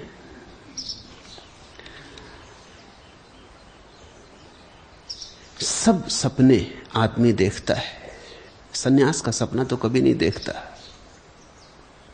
क्योंकि सन्यास सपना नहीं, सपनों से जागना है। तुमने जो सपने देखे बहुत, वे सपने ही जब हार गए, थक गए और पराजित हो गए, जब उन सपनों में से तुम कुछ भी न निचोड़ पाए, तो सन्यास फलित हुआ। सन्यास संसार की महत्वाकांक्षा की पराजय से फलित होता है। धन पाया तो व्यर्थ, नहीं पाया तो दुखदाई, पद पाया तो व्यर्थ, नहीं पाया तो दुखदाई। दौड़ दौड़ के कभी पाके कभी ना पाके हर हाल दुख पाया। मैत्रेय का प्रश्न है, मैत्रेय मुझे मिले तब वो पार्लियामेंट के सदस्य थे, एमपी थे। राजनीति में उनकी दौड़ थी, बने रहते वहां तो अभी कहीं ना कहीं चीफ मिनिस्टर होते, बड़ी संभावना थी। जवाहरलाल के प्रिय पात्रों में से थे, तो मेरे चक्कर में न पड़ते तो या तो जेल में होते या चीफ मिनिस्टर होते, दो में से कुछ होते। क्योंकि जयप्रकाश के भी वो प्रिय पात्र थे, दोनों से बचा लिया मैंने उन्हें। लेकिन मैं समझ पाता हूं उनका प्रश्न। उन्होंने कभी सपना भी नहीं देखा होगा। राजनीतिक कहीं सपना देखता सन्यासी होने का? राजनीति और धर्म बड़ी विपरीत आयाम है, उनसे ज्यादा विपरीत और कुछ भी नहीं। राजनीति है महत्वाकांक्षा, धर्म है महत्वाकांक्षा से शून्य हो जाना। राजनीति है पद प्रतिष्ठा की दौड़, दूसरों पर काबू पाने की दौड़, और धर्म है अपने मालिक होने की आकांक्षा। ये बड़ी भिन्न बातें हैं। दूसरे के स्वामी होने की जो आकांक्षा है वो राजनीति, अपने स्वामी होने की जो आकांक्षा है वो धर्म। इसलिए तो सन्यासियों को हम स्वामी कहते हैं। इससे तुम ये मत समझ लेना कि तुम किसी दूसरे के स्वामी में तुमको बना रहा हूं। ऐसी भ्रांति हो सकती है कि हमको स्वामी बना दिया, अब हम सबके स्वामी हैं, ऐसा मत सोच लेना। अपने बस इतने हो गए तो काफी। अपना ही कोई स्वामी हो जाए तो पर्याप्त है। और जो अपना स्वामी नहीं है वो दूसरों के स्वामी होने की चेष्टा कर रहा है, उसकी यात्रा असफल होना निश्चित है। जो अभी अपना भी स्वामी नहीं हो पाया वो किसका स्वामी हो पाएगा? इसलिए जिनको तुम राजनेता कहते हो वो अपने अनुयायियों के भी अनुयायी होते, वो अपने गुलामों के भी गुलाम होते। अखबारों में उनकी तस्वीरें देख के बहुत चकित मत हो जाना। वो छोटे छोटे लुच्चे लफंगों गुंडों से दबे होते, वो पीछे खड़े रहते हैं। उन गुंडों की कहीं अखबारों में तस्वीर नहीं छपती, लेकिन उनके इशारों पर चलते होते। चलना ही पड़ेगा। जिसको तुम्हें अपने पीछे चलाना है उसके इशारे पे चलना होगा। तुम्हारे अनुभव में सिर्फ एक ही बात होगी, क्योंकि तुम सभी राजनीतिज्ञ नहीं हो। पत्नी को तुम्हें अपने पीछे चलाना हो तो तुम्हें मालूम है पत्नी की एक एक आकांक्षा पूरी करनी होती तो ही वो तुम्हारे पीछे चलती। वो कहती आप मालिक मैं दासी, मगर दासी होने का मतलब समझते? जब तक आप उसके दास ना हो जाओ वो दासी नहीं। लिखती है आपकी दासी, मगर मतलब साफ है, वो आपके पीछे पीछे चलती जब भांवर पड़ती। लेकिन अगर उसको जिंदगी भर अपने पीछे चलाना हो तो बड़े छिपे रूप में आपको उसके पीछे चलना होता है, नहीं तो वो आपके पीछे नहीं चलेगी। ये तो साझेदारी है, तुम हमारे पीछे तो हम तुम्हारे पीछे। ये तो साठ गांठ है। राजनेता जिनको अपने पीछे चला रहा है, राजनेता उनके पीछे चलता होता है। वो लौट लौट कर देखता रहता, लोग कहां जा रहे हैं, उसी तरफ जाने लगता है। असली कुशल राजनीतिक का अर्थ ही यही है। जब कुछ कुशल राजनीतिक नहीं होते तो उनकी अकुशलता का कारण क्या होता है? इतना ही होता है कि अकुशल राजनीतिक वही है जो ये सोचने लगता है दुनिया मेरे पीछे चल रही, वो झंझट में पड़ता है। मुरारजी देसाई से पूछो। अकुशल राजनीतिक की अकुशलता यही है कि वो सोचता है सब मेरे पीछे चल रहे हैं, मैं जहां जाऊंगा वहां दुनिया जाएगी। वो गलती में है। कुशल राजनीतिक वो है जो देख लेता लोग किस तरफ जा रहे हैं, उसी तरफ उनके आगे आगे चलने लगता है। समाजवाद सही, यही तो हम भी चाहते।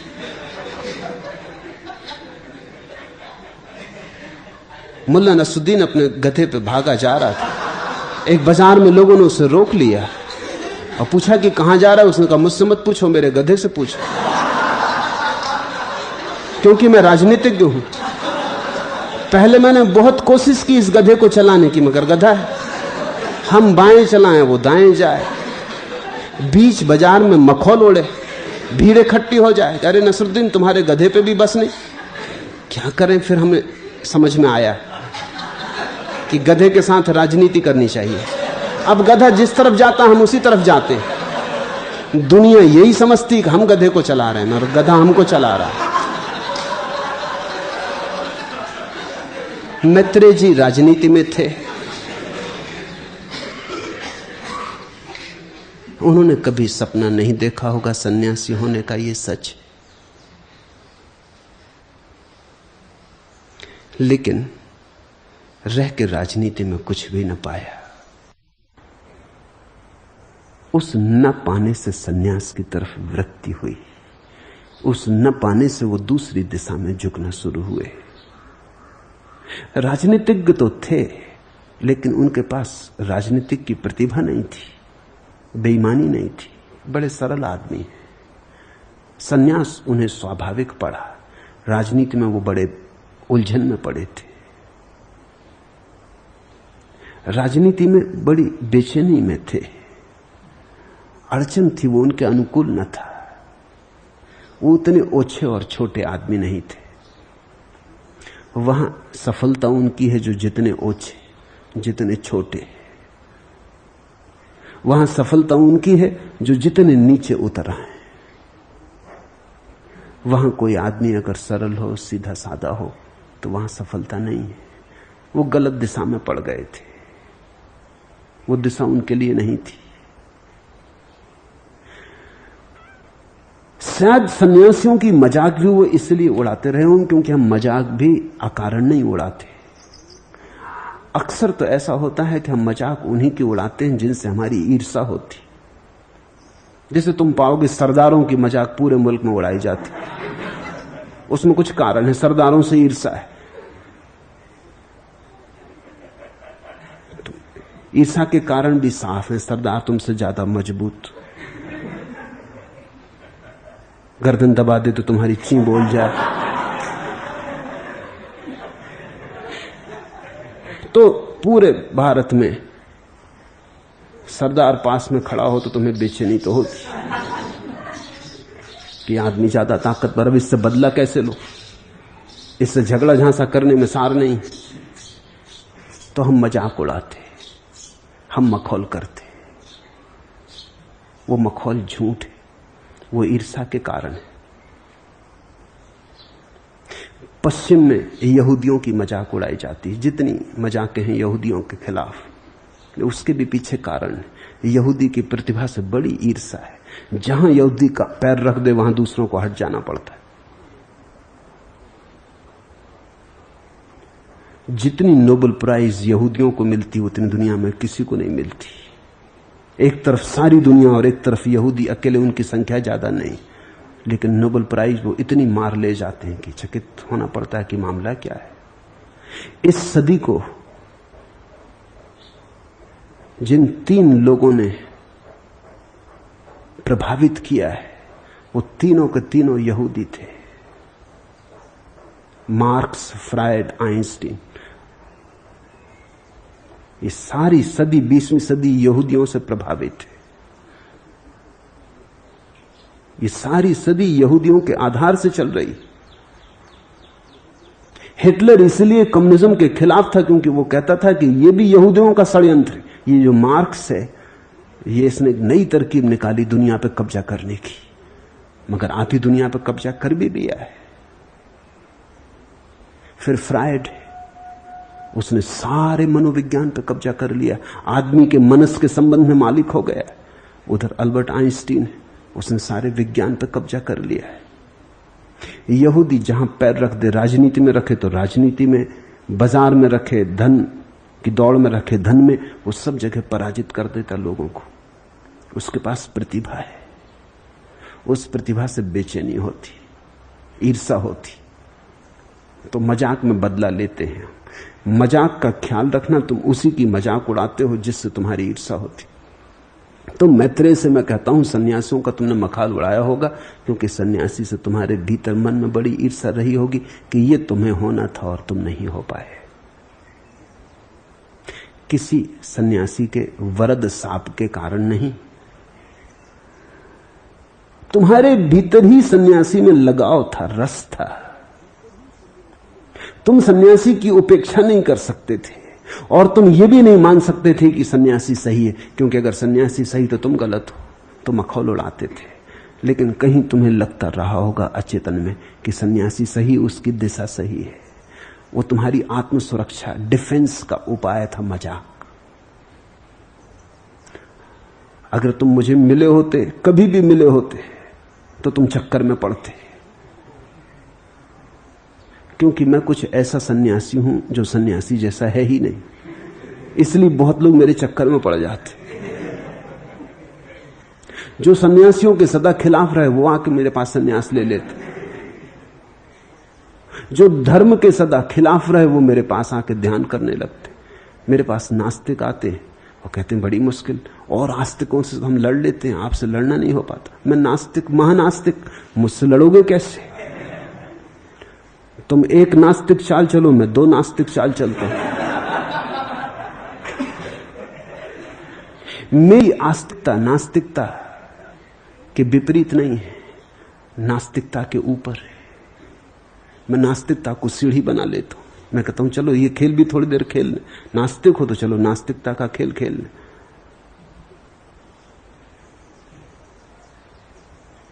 नास्तिकता मेरे लिए आस्तिकता की सीढ़ियां बन गई।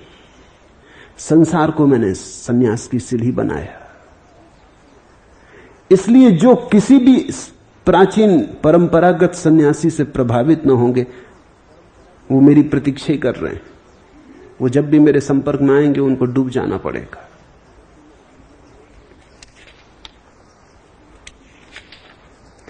मैंने कुछ फूल चुने, मैंने कुछ गीत बुने, अपनी महफिल को सजाने के लिए, अपने जीवन को बिताने के लिए। खाए कितने ही फरेब, अपने मन को बहलाने को, कच्चे धागों से कई जाल बुने, मैंने कुछ फूल चुने।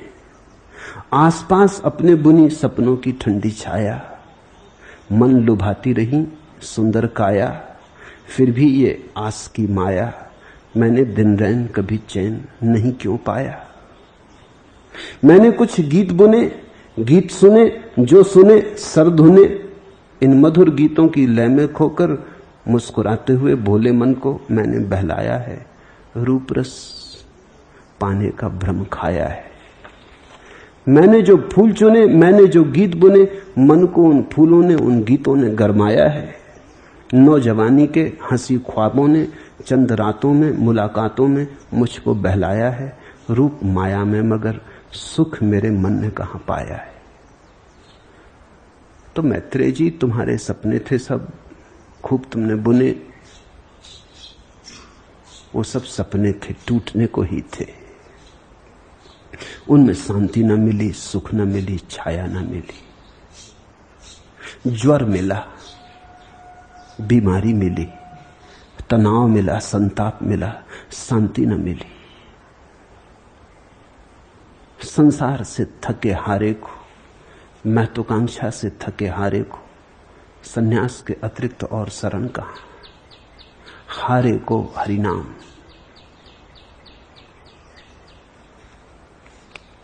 आखिरी प्रश्न, मैं तेरे मैकदे के काबिल हूं यह हरगिज मैंने कहा नहीं। इम्तिहान और भी बाकी हैं क्या? क्या है जो मैंने सहा नहीं? मैं तेरे मैकदे के काबिल हूं यह हरगिज मैंने कहा नहीं, इसलिए तुम मेरे मैकदे के काबिल हो। जिसने ये कहा कि मैं काबिल हूं वो नाकाबिल है। जिसने कहा मेरी कोई योग्यता नहीं, उसे मैं अपनी मधुशाला में भर्ती कर लेता हूं। योग्यों की यहां कोई जगह नहीं। अहंकारियों के लिए यहां कोई उपाय नहीं। मैं तेरे मैकदे के काबिल हूं यह हरगिज मैंने कहा नहीं। ठीक इसीलिए, बिल्कुल ठीक इसीलिए मेरे द्वार तुम्हारे लिए खुले। ये मेरी मधुशाला तुम्हारा मंदिर है। यहां ना ज्ञानियों की जरूरत है, ना पंडितों की। यहां ना पुण्यात्माओं की जरूरत है, ना साधु महात्माओं की। यहां तो उनकी जरूरत है जो विनम्र है और झुकना रही। इम्तिहान और भी बाकी है क्या? क्या है जो मैंने सहा नहीं? कोई इम्तिहान बाकी नहीं है। अगर तुमने जो सहा है उसे मूर्छा में नहीं सहा है तो फिर कोई इम्तिहान बाकी नहीं है। तुमने जो सहा है अगर होशपूर्वक सह लिया है तो तुम आ गए हो साक्षी के किनारे। वो घटना घटने के ही करीब है, किसी भी क्षण घट सकती। लेकिन अगर मूर्छा में सहा है तो एक इम्तिहान बाकी है और वो है जागने का। जो जो मूर्छा में सहा है अब उसे जाग के सह लो। जो भी तुम जाग के सह लोगे उससे तुम मुक्त हो जाओगे।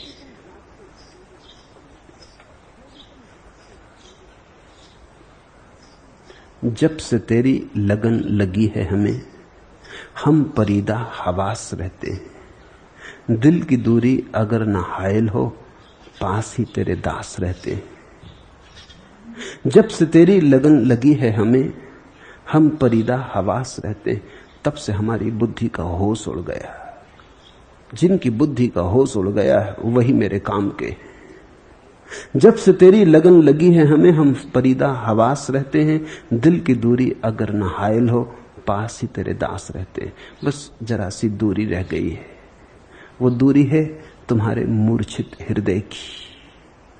वहां थोड़ा जागरण का दिया जल जाए, फिर कोई दूरी नहीं। और वही मूर्छा सब दुखों का कारण। बेहिस वीरानी छाई है, अलबेले अरमा रूठे। अक्ल ने कैसी बेदर्दी से दिल की बस्ती लूटी। बुद्धि ने तुम्हें लूटा है, तुम बुद्धि के हाथों लूटे गए हो। बेहिस वीरानी छाई है, अलबेले अरमा रूठे। अक्ल ने कैसी बेदर्दी से दिल की बस्ती लूटी। गुमसुम रहते हैं, दुख सहते, हाले दिल किससे कहते। अपने आप से छूट गए हम, तेरी गली क्या छूटी। वो जो प्रभु की गली है, प्रेम गली अति सांकरी, तामे दो न समाए।